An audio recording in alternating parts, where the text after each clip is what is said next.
जब आप पैदा होते हो तो डेट ऑफ बर्थ लेफ्ट में लिखी जाती है। जब आपकी डेथ होती है तो डेट ऑफ डेथ राइट में लिखी जाती है। उन दोनों के बीच में जो जिंदगी आपकी, वो इन दोनों तारीखों को यादगार बनाती है। Got it? आप उन दोनों डेट्स को यादगार बनाने के लिए आज क्या कर रहे हो? कैसा लगता है जब पता पड़ता है कि अब एग्जाम के लिए केवल 1 महीना बचा है, 1 हफ्ता बचा है या कल एग्जाम है? कैसा लगता है जब आपका कोई पेपर खराब जाता है, कोई आपका पूरा साल खराब जाता है? एक बात बताओ दोस्त, खराब आपका पेपर और साल होता है या खराबी आप में होती है कि आपने पढ़ाई नहीं करी? आप पढ़ो या ना पढ़ो, आपकी पढ़ाई के हिस्से का जो टाइम है, जो इन दोनों डेट्स के बीच का टाइम है, दैट इज कंप्लीटली योर्स। लेकिन आपकी ही जिंदगी के लिए आपको छोड़ करके अगर कोई टेंशन में है तो वो कोई और है। आपकी पढ़ाई में आगे कितना खर्चा होगा, आप कब उनसे किसी खर्चे के लिए पैसे मांग लो। आपके पेरेंट्स को ये सोच सोच कर डर लगता है कि मैं कहां से लाऊंगा इतने पैसे। और एक बार आप अपने आप से पूछो सवाल कि आपने किन चीजों को जरूरी बना रखा है, आपने क्या क्या लफड़े पाल रखे हैं, आपका दिन कैसे शुरू होता है और किस तरह से पढ़ाई को टाल टाल कर आप फिर रात को बिस्तर में पहुंच जाते हो और सुबह अलार्म बजते सोचते हो कि यार सोते ही सुबह हो जाती है, सोने को ही नहीं मिलता। सोने को तो आपको मिल जाता है, लेकिन जो पढ़ाई के टाइम आपने जो जो लफड़े पाल रखे हैं उनको मैं बताता हूं एक बार। सबसे पहली बात कि आप बहुत ज्यादा खबरी बने हो, उसकी लाइफ में क्या चल रहा है। अरे मैच में कल क्या हुआ यार, वो क्लास में क्यों नहीं आई कल, मेरी फोटो पे लाइक क्यों नहीं आ रहे यार, आज ऑनलाइन होके भी मेरा मैसेज सीन नहीं किया उसने, पता नहीं किससे बात चल रही होगी। अच्छा मैंने कल तो काफी पढ़ाई की थी यार। अरे इस बुधवार की छुट्टी है, फुल टाइम अपना है यार। इस बार विंटर की सेल नहीं लग रही कहीं। ये मेरा मोबाइल कितना टाइम लगाएगा यार चार्ज होने में, यूट्यूब चलाना था मुझे, सोने से पहले चार्ज कर लूं, फिर थोड़ा सोते टाइम बिस्तर में चला लूंगा। अच्छा फेमस होने के लिए तो अपना अलग काम करना पड़ता है ना, पढ़ के क्या मिल जाएगा। मुझे तो फैशन डिजाइनर बनना है, उसमें कौन सी पढ़ाई काम आएगी। अब तो भाई पंखा चलेगा तभी पढ़ूंगा, बिजली नहीं आ रही। वैसे पसीने में मोबाइल पर टाइम पास कर सकता हूँ बिना पंखा चले भी। और यार नेक्स्ट वीक प्रोग्राम है कॉलेज में, थोड़ी शक्ल चमका लेता हूँ अपनी, नए शूज और बेल्ट ले आता हूँ यार विवेक के साथ जाके। विवेक को फोन लगाया, अरे भाई क्या हाल है? कुछ नहीं भाई बस ऐसे ही। अच्छा सुन, शाम को राकेश वाली बाइक रख लियो अपने पास, दोपहर बाद शॉपिंग के लिए चलते हैं थोड़ा। अरे हाँ यार मुझे भी मोबाइल का कवर लेना है, और वो राहुल भी बोल रहा था बैग लेने के लिए। अच्छा ठीक है, उसको ही बोल दियो भाई, वो रोहित के साथ आ जाएगा उसकी बाइक पे। अच्छा ठीक है भाई, कॉल बैक करता हूँ मैं। थोड़ी देर बाद विवेक का कॉल आता है, वो बोलता है अच्छा सुन भाई, वो मैंने राहुल से बात करी है, वो बोल रहा है कि अभी चलते हैं थोड़ा घूम फिर लेंगे। मन में भाई झूले लग गए, फट से तैयार हुए बाजार पहुंच गए। टाइम कब निकला पता ही नहीं चला। जहां अकेला जाके 1 घंटे में काम कर सकता था बंदा, वहां अब सबका फिजूल का काम खत्म करवाने का कॉन्ट्रैक्ट ले लिया आपने। और फिर वापस आते टाइम उनके घर से होते हुए आना था, मोबाइल से वेब सीरीज लेना था, बहुत सारे काम थे, लेकिन मकसद सिर्फ एक था, टाइम बर्बाद करना। मकसद सिर्फ एक था कि जो उन दोनों डेट्स के बीच में टाइम मिलाना आपको जिंदगी के नाम पर, उसको बर्बाद करना है बस। मकसद टाइम बर्बाद करना था, बहाने रोज मिलते गए, अपने आप को झूठे इल्यूजन में रखते गए और हर दिन एग्जाम की तरफ बढ़ते गए। एग्जाम के 1 महीने पहले वर्ल्ड वॉर वाला टाइम टेबल बन गया, जो कि 2-3 दिन में ही ध्वस्त हो गया, क्योंकि पूरी साल भर पढ़ाई नहीं की। तो एकदम से कैसे 10 घंटे पढ़ोगे, एकदम से कैसे 100 पेज कवर करोगे एक दिन में। एग्जाम का जब 1 हफ्ता बचा तो पूरी जान लगा दी गूगल और यूट्यूब पर सर्च करने में कि कहीं इंपॉर्टेंट क्वेश्चन मिल जाए यार, कोई ट्रिक मिल जाए, कोई रामबाण मिल जाए। एग्जाम की पहली रात तो सो ही नहीं पाए, क्योंकि पूरी साल भर चैन की नींद सो रहे थे। और खराब पेपर होते ही मोटिवेशन दो, इस बार पढ़ूंगा।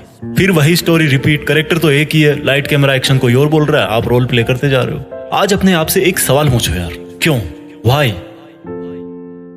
क्यों वो दिन देखना चाहते हो जब आप किसी के नीचे 15,000 की नौकरी करोगे और तब कोई और आपका ही साथी, जो आपसे ज्यादा बुद्धिमान तो नहीं था, लेकिन आप जितने फालतू लफड़े नहीं पाल रखे थे उसने, वो ऑस्ट्रेलिया में बीच पे अपनी हॉलीडेज स्पेंड कर रहा होगा। जब आप भरी गर्मी में भीड़ भाड़ वाली बस में जगह ढूंढने के लिए घुसोगे, तब किसी और के घर में fully centralised all weather air condition लग रहा होगा। क्यों जानबूझ के इन्वाइट कर रहे हो वो सिचुएशन जब आपको सेल्फ रियलाइज होगा कि मैंने अपनी लाइफ में कितना टाइम वेस्ट किया। एक सक्सेसफुल स्टूडेंट का दिन शुरू होता है सूरज उगने के पहले। सूरज उगने से पहले वो तैयार होता है अपनी एक तेज तर्रार सोची समझी प्लानिंग और कॉपी कलम के साथ, और सूरज को बोलता है कि आजा चल लाइन में, देखता हूँ तू कितनी गर्मी भटकता है, कितना मुझे पसीने में भागता है, मैं तो नहीं रुकने वाला। एक स्टूडेंट का दिन खत्म होता है एक सेल्फ सेटिस्फेक्शन के साथ कि इस साल जो पढ़ाई का मैंने प्लान किया है, मैं उसके अकॉर्डिंग चल रहा हूँ, और मेरा आज जितना प्लान था स्टडी का, वो मैंने आज फिनिश किया। बुद्धिमान लोगों में भी वही 1.5 किलो का दिमाग होता है, बस वो रगड़ के रखते हैं उसको, अपने दिमाग को अपनी उंगली पे नचाते हैं। और आपको देखो, हर कोई नचा रहा है। कभी सोनिया का मैसेज नहीं आता, कभी रोहित धोखा दे जाता है, कभी विवेक से लड़ाई हो जाती है, कभी सारे दिन अपने लिए ब्लूटूथ हेडफोन देखते रहते हो अमेज़न खोल के। आपको तकलीफ मिलती है हर दिन, दर्द होता है हर दिन, लेकिन वो जो तकलीफ और दर्द है ना, उसका सोर्स चेंज करना है। वो दर्द होना चाहिए आपके हार्डवर्क से, ना कि किसी के साथ लड़ाई करने से। तकलीफ मिलनी चाहिए आपको जब आप ठंड में सुबह 5 बजे उठ के पढ़ते हो, तकलीफों का सोर्स चेंज करो। डॉक्टर अब्दुल कलाम बोलते हैं कि सीखने के लिए दर्द उठाना पड़ता है और दर्द ही इंसान के लिए सब कुछ अचीव करना पॉसिबल बनाता है। दिक्कत ये नहीं कि आप मेहनत नहीं कर पाओगे, दिक्कत ये है कि आप अपने आप को मेहनत करने के लिए कन्विंस नहीं कर पाते। रोज डीपी बदलने से जिंदगी नहीं बदलती मेरे दोस्त, अपना एटीट्यूड बदलने से जिंदगी बदलती है। रोज पार्टी करने से नाम नहीं होता, काम करने से नाम होता है। सोने से जिंदगी के सपने पूरे नहीं होते, नींद को खोने से सपने पूरे होते हैं। आप में और एक टॉपर में दिमाग एक ही है, लेकिन वो आपसे ज्यादा भूखा है सक्सेस पाने के लिए, और यही बात उसको आपसे मेरिट लिस्ट में ऊपर डालती है। जब पढ़ो तब सोचो कि मैं अपने खुद के ही बेहतर फ्यूचर वाले वर्जन के लिए पढ़ रहा हूँ। बात बात पर लोगों से उलझने से आपकी ताकत नहीं झलकती। हर सिचुएशन में खुद को कंट्रोल करके जो बंदा कंसंट्रेट करता है, उससे उसकी मेंटल स्ट्रेंथ झलकती है। दुनिया का कोई मोटिवेशन आपको नहीं पढ़ा सकता जब तक आप अपने आप में अपना एक फ्यूचर वर्जन नहीं देखते हो। अपने आप में अपनी एक फ्यूचर वाली इमेज तैयार करो कि मुझे लाइफ में 2 साल बाद यहाँ पहुंचना है, 5 साल बाद यहाँ पहुंचना है। और वो जो मेरा 5 साल बाद वाला वर्जन है, वो जब वहां पहुंचकर अपनी हिस्ट्री में देखेगा, या मेरी जब वो वाली डेट आएगी जो राइट में लिखी जाती है, समझ रहे हो ना, तो उसको अपने आप पर प्राउड होना चाहिए। वो मोमेंट जो है ना, वो इंस्पायरिंग होना चाहिए सबके लिए, दूसरों के लिए मोटिवेशन होगा वो।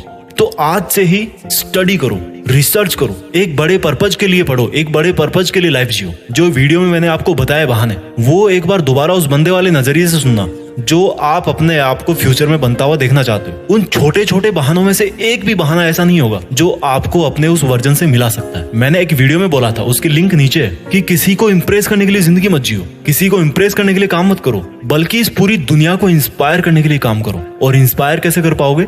When you prove it to yourself first, जब आप पहले खुद को इंस्पायर कर पाओगे। मेरी बात समझ रहे होंगे आप इस लाइफ में कुछ ऐसा कर सकते हो जो कई सदियों तक कोई और इंसान ना कर पाए, और उसकी शुरुआत होती है आज से, अभी से, आपके नॉलेज से, आपकी क्यूरियोसिटी से, आपके आगे बढ़ने की भूख से। एक लाइन में हमेशा बोलता हूँ जो खुद मुझे मोटिवेट करती है कि कुछ बड़ा सोचो और बड़ा करो।